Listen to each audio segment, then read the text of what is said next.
नमस्कार, मैं शबनम और आप देख रहे हैं ईएनटीवी। हिमाचल प्रदेश की आर्थिक सेहत सुधारने के लिए वित्त विभाग ने जो कड़े कदम उठाने की सिफारिश की है, उसने राज्य में एक नई बहस छेड़ दी है। विभाग की ओर से आम जनता की सब्सिडी पर कैंची चलाने, नई सरकारी भर्तियों को बंद करने और कर्मचारियों व पेंशनरों के वित्तीय लाभ रोकने के सुझाव दिए गए हैं। लेकिन हैरानी की बात यह है कि प्रधान सचिव वित्त की ओर से आर्थिक स्थिति पर दी गई सार्वजनिक प्रेजेंटेशन में मंत्रियों, विधायकों, सलाहकारों और बोर्ड निगमों के ओहदेदारों पर होने वाले करोड़ों के सियासी खर्चे पर पूरी तरह चुप्पी साध ली गई है। सरकार की इस कार्य प्रणाली पर विशेषज्ञों और आम जनता ने दोहरे मापदंड अपनाने के गंभीर आरोप लगाए हैं। आंकड़े बताते हैं कि पिछले एक साल के दौरान राज्य में मंत्रियों और विधायकों के वेतन भत्तों में 24% की बढ़ोतरी हुई है। वहीं निगमों और बोर्डों के अध्यक्षों व उपाध्यक्षों का मानदेय 5 गुना तक बढ़ा दिया गया है।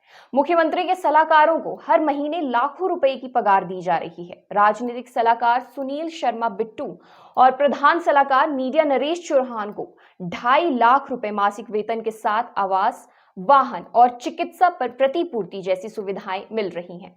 इसी तरह सलाहकार अनिल कपिल को 2,31,130 रुपए पगार दी जा रही है। इसके अतिरिक्त मुकदमों की पैरवी के लिए 75 से ज्यादा अतिरिक्त उप और सहायक महाधिवक्ता नियुक्त किए गए हैं, जिनका मानदेय 67,000 से लेकर 1,35,000 रुपए तक है।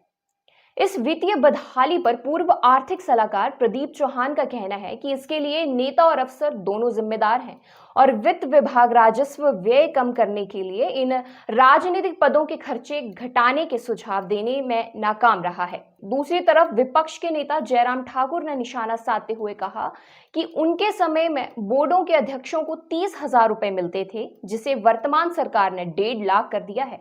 उन्होंने मांग की है कि कॉस्ट कटिंग के नाम पर गरीब की जेब पर कैंची चलाने के बजाय फिजूल खर्ची के अन्य विकल्प तलाशे जाएं। सरकार की ओर से तकनीकी शिक्षा मंत्री राजेश धर्मानी ने बचाव करते हुए कहा कि राजनीतिक नियुक्तियां जरूरत के हिसाब से की गई हैं और पिछले सरकारों में भी ऐसा होता रहा है। उन्होंने तर्क दिया कि केंद्र द्वारा राजस्व घाटा अनुदान बंद करने से 6,000 करोड़ रुपए का गैप पैदा हो गया है, जिसे भरने के लिए हर वर्ग के सहयोग की जरूरत है।